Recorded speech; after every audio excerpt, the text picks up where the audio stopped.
ಅಹಂಕಾರ ಕ್ಷಮೆಯನ್ನು ನಿರೀಕ್ಷಿಸುತ್ತದೆ, ಆದರೆ ವಿನಯ ಕ್ಷಮೆಯನ್ನು ನೀಡುತ್ತದೆ. ಹೀಗಾಗಿ ಜೀವನದಲ್ಲಿ ವಿನಯವನ್ನು ರೂಢಿಸಿಕೊಳ್ಳುವುದು ಅಗತ್ಯ. ಆತ್ಮೀಯ ಸ್ನೇಹಿತರೆ, ಈ ದಿನ ವಾಯು ಮಾಲಿನ್ಯಕ್ಕೆ ಕಾರಣಗಳು ಮತ್ತು ಪರಿಣಾಮ ಈ ಪ್ರಬಂಧ ಲೇಖನದ ಬಗ್ಗೆ ತಿಳಿದುಕೊಳ್ಳೋಣ. ವಾಯು ಮಾಲಿನ್ಯಕ್ಕೆ ಕಾರಣಗಳು ಮತ್ತು ಪರಿಣಾಮಗಳು. ಪೀಠಿಕೆ: ಮಾನವನು ಬದುಕಲು ಅತಿ ಅಗತ್ಯವಾದ ವಾಯು, ಜಲ, ಆಹಾರ, ವಸ್ತ್ರಗಳಲ್ಲಿ ವಾಯು ಮುಖ್ಯವಾದುದು. ಗಾಳಿ ಇಲ್ಲದೇ ಇದ್ದರೆ ಕೆಲವೇ ನಿಮಿಷಗಳಲ್ಲಿ ಸಾವು ಖಚಿತ. ಇದು ಉಳಿದ ಜೀವಿಗಳಿಗೂ ಅನ್ವಯಿಸುವ ಮಾತು. ಅಂತಹ ವಾಯುಮಂಡಲವನ್ನು ಇಂದು ನಾವು ಕಲುಷಿತಗೊಳಿಸಿದ್ದೇವೆ. ವಿಷಯ ನಿರೂಪಣೆ: ಭೂಮಂಡಲದ ಮೇಲೆ ಇರುವ ವಾಯುಗೋಳವು ಪ್ರಕೃತಿಯ ಕೊಡುಗೆ.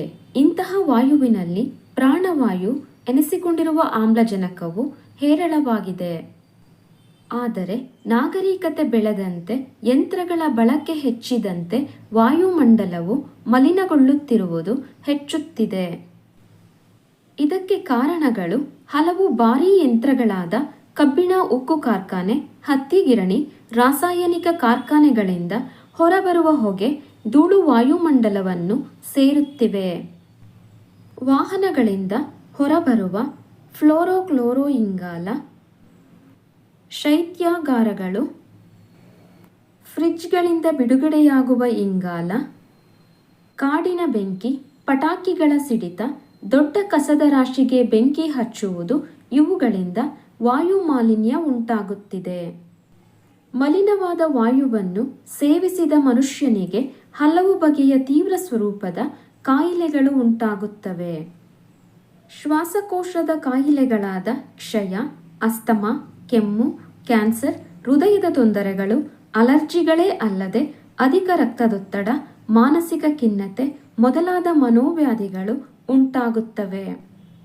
ಬೆಳೆಯುವ ಮಕ್ಕಳ ಮೇಲೆ ಇದರಿಂದ ಅಪಾಯಕಾರಿ ಪರಿಣಾಮಗಳು ಉಂಟಾಗುತ್ತವೆ. ವಾಯು ಮಾಲಿನ್ಯವು ಹೆಚ್ಚಾದಾಗ ಅದು ಓಜೋನ್ ಪದರವನ್ನು ಹಾಳು ಮಾಡಿ ನೇರಳಾತೀತ ಕಿರಣಗಳು ಭೂಮಿಯನ್ನು ತಲುಪುತ್ತವೆ. ಇದರಿಂದ ಆಮ್ಲಮಳೆ ಉಂಟಾಗಿ ಮತ್ತೆ ಕೆಲವು ಬಗೆಯ ಅಪಾಯಗಳು ಉಂಟಾಗುತ್ತದೆ. ಉಪಸಂಹಾರ: ಒಟ್ಟಿನಲ್ಲಿ ವಾಯು ಮಾಲಿನ್ಯವು ಒಂದು ಬಗೆಯ ಸರ್ವನಾಶ. ಆದ್ದರಿಂದ ನಾವು ವಾಯುವನ್ನು ಮಲಿನವಾಗದಂತೆ ನಮ್ಮ ಉಜ್ವಲ ಭವಿಷ್ಯಕ್ಕೆ ಕಾಪಾಡಿಕೊಳ್ಳಬೇಕು. ಮುಂದಿನ ಪೀಳಿಗೆಗೆ ನಾವು ಏನನ್ನು ಕೊಡುತ್ತೇವೋ ಬಿಡುತ್ತೇವೋ, ಆದರೆ ಶುದ್ಧ ಗಾಳಿ, ಶುದ್ಧ ನೀರು, ಶುದ್ಧ ಭೂಮಿಯನ್ನು ಉಳಿಸಿಕೊಡುವುದು ಕನಿಷ್ಠ ಕಾಳಜಿ ಎಂಬುದನ್ನು ನಾವು ಅರಿಯಬೇಕು.